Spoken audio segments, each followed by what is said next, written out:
कैसे हैं दोस्तों? भाई कैसी लगी आखिरी कहानी, छंदों वाली कहानी जो खास आपसे मिलने मारवाड़ से आई थी? तो भाई अपना वायदा पूरा करते हुए आज हम आ गए हैं वापस, वो भी एक कहानी देश के दक्षिण से, तमिलनाडु से लेके तमिल भाषा में। हमें उम्मीद है कि आप कहानियाँ पसंद कर रहे हैं, पर साथ में एक रिक्वेस्ट है कि अपने साथियों के साथ शेयर भी कीजिए, इस नई जनरेशन के साथ शेयर कीजिए ताकि उन तक भी पहुँचे हमारी फोक स्टोरीज, माइथोलॉजिकल स्टोरीज। तो भाई इंतज़ार ज़्यादा किए बिना कहानी शुरू करें।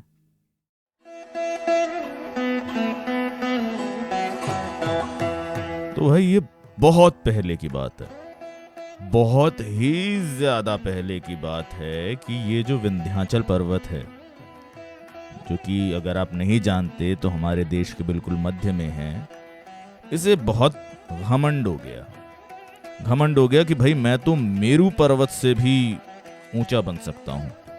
मेरू पर्वत जिसको माइथोलॉजी में सबसे बड़ा पर्वत बताया गया है, कई बार शिव का या ब्रह्मा का घर भी बताया गया है, तो उसने एक रेस लगानी शुरू कर दी मेरू पर्वत के साथ और बिल्कुल लगभग मेरू पर्वत के बराबर हो गया। कई कहानियों में इस दौड़ को हिमालय के साथ भी बताया गया है। खैर आखिरी परिणाम जो हुआ वो ये हुआ कि विंध्याचल हो गया बहुत ही ऊंचा और विकराल। अब जब अगले दिन सूर्य देव पहुंचे अपने रथ पे सवार होके, तो उन्हें हो गया अचंभा, अरे भाई ये पर्वत तो इतना ऊंचा नहीं था कल तक। उन्होंने बहुत कोशिश की उस पर्वत को पार करने की। भाई घोड़े जो है वो बहुत तेज दौड़ाए, उनके आगे वाले पैर ऊंचा उठा के कोशिश की कि पार हो जाए, पर वो पर्वत पार नहीं हो पाया। आखिर में थक हार के सूर्यदेव वापस अपने घर चले गए और पर्वत के उस ओर की दुनिया बिना सूरज के ही रह गई। वहां पर हाहाकार मच गया, जिस तरफ देखो उस तरफ अंधेरा, बहुत लोग दुखी हो गए और आखिरी में उन्होंने देवताओं से गुहार लगाई कि भाई आप आएं और हमें बचाएं। अब देवताओं को भी कुछ नहीं सूझा तो वो पहुंचे ऋषि अगस्त्य के पास और उन्होंने कहा कि अगस्त्य जी आप मदद करें हमारी, भाई ऐसी परिस्थिति है और विंध्या जो है वो इतना ज्यादा ऊंचा हो गया है कि सूर्य उसे पार ही नहीं कर पा रहा। तो ऋषि अगस्त्य जो कि थोड़े छोटे हाइट के ऋषि थे, उन्होंने कहा कि ठीक है मैं तुम्हारी मदद करूंगा। और ये कह के वो भगवान शिव की तपस्या में लग गए कि भाई भगवान शिव से आशीर्वाद लेकर मैं इस समस्या को सुलझाने जाऊंगा। तो भाई अगस्त्य शिव जी की तपस्या में लग गए और जैसा अनुमान था शिव जी बहुत ही जल्द प्रसन्न भी हो गए और उन्होंने अगस्त्य जी को इस समस्या को सुलझाने का आशीर्वाद भी दे दिया और साथ ही साथ ये भी कहा कि भाई ये काम पूरा करके तुम आगे दक्षिण में ही चले जाना और वहाँ पौड़ियाल की पहाड़ियों पर तपस्या आगे बढ़ाना। और हाँ, मैं तुम्हें एक नई भाषा भी सिखा रहा हूँ, तमिल। तुम दक्षिण में जाओ और इसे लोगों को सिखाओ, लोग जीवन भर तुम्हारे आभारी रहेंगे। भाई अगस्त्य ने कहा जैसी प्रभु की इच्छा, और वहीं खड़े खड़े मुस्कुराने लगे। तो शिवजी को समझ आ गया कि भाई अगस्त्य को कुछ और भी चाहिए। तो उन्होंने अगस्त्य से पूछा कि भाई बताओ और क्या चाहिए तुम्हें।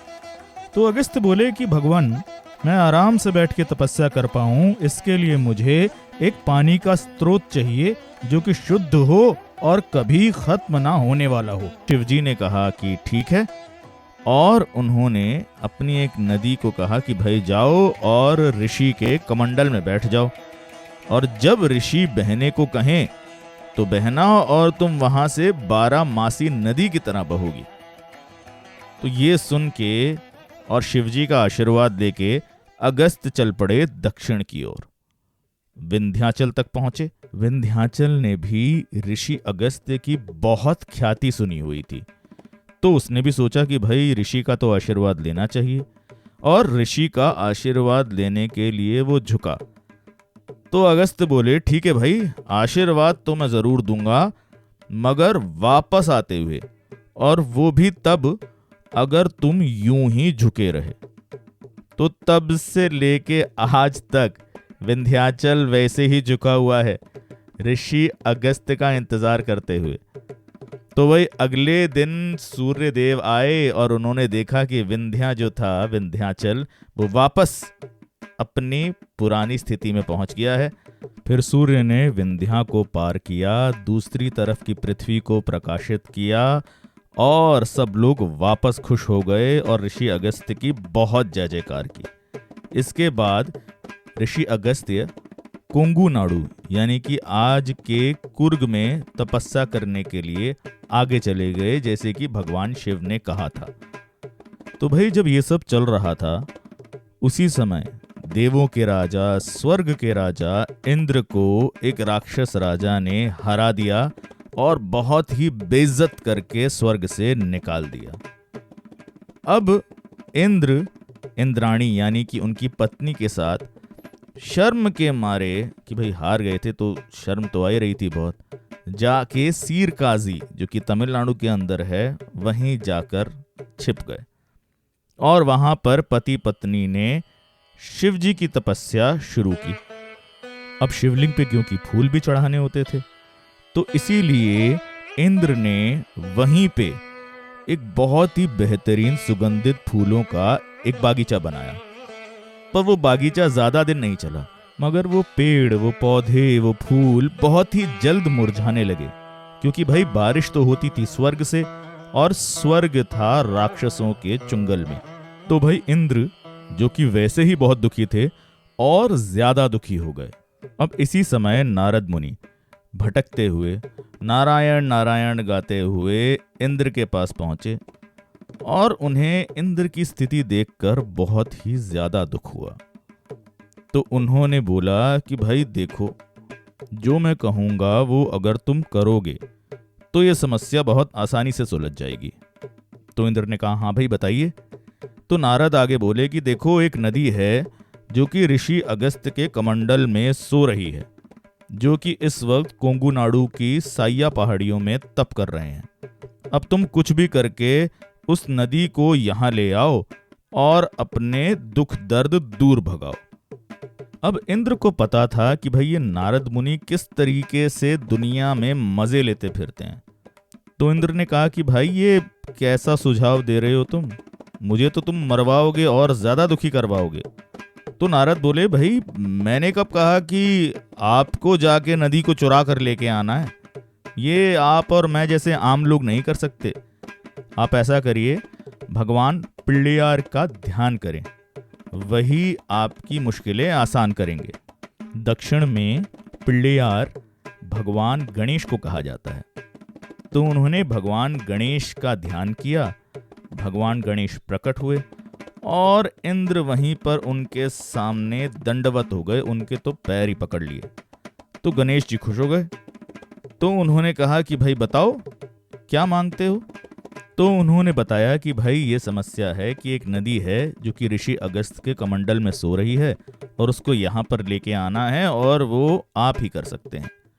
तो भाई गणेश जी ने या फिर पिल्लैयार ने बोला कि तथास्तु, और तुरंत वो एक कौवे में बदल गए और बिल्कुल बिना पंख फड़फड़ाए सीधा पहुंचे कोंगू नाडु की पहाड़ियों में, जहां पर अगस्त्य कर रहे थे तपस्या, और जाकर अगस्त्य ऋषि के कमंडल के हैंडल पे बैठ गए।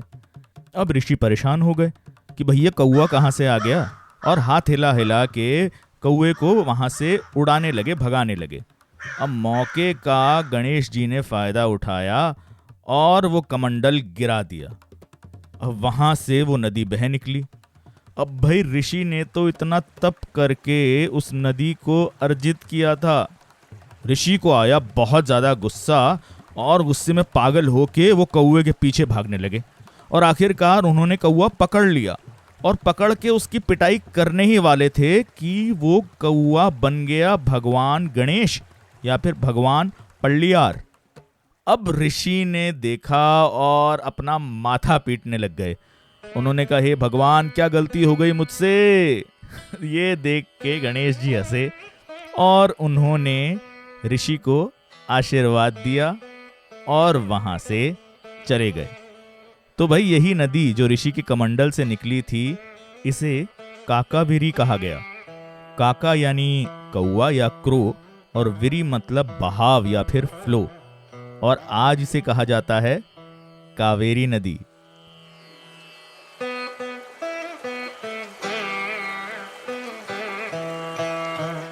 तो कैसी लगी आपको ये कहानी? हमें भी बताएं और अपने साथियों के साथ शेयर भी करें।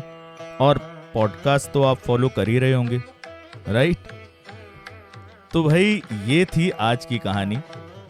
अब अगले शुक्रवार हम मिलेंगे आपसे एक नई कहानी से, एक कहानी जो चल के आ रही है आपसे मिलने बिहार से। तो क्या है ये कहानी, वो हम बताएंगे अगली बार। आप सुन रहे थे कल की कहानियां और मैं हूं अष्टम नीलकंठ।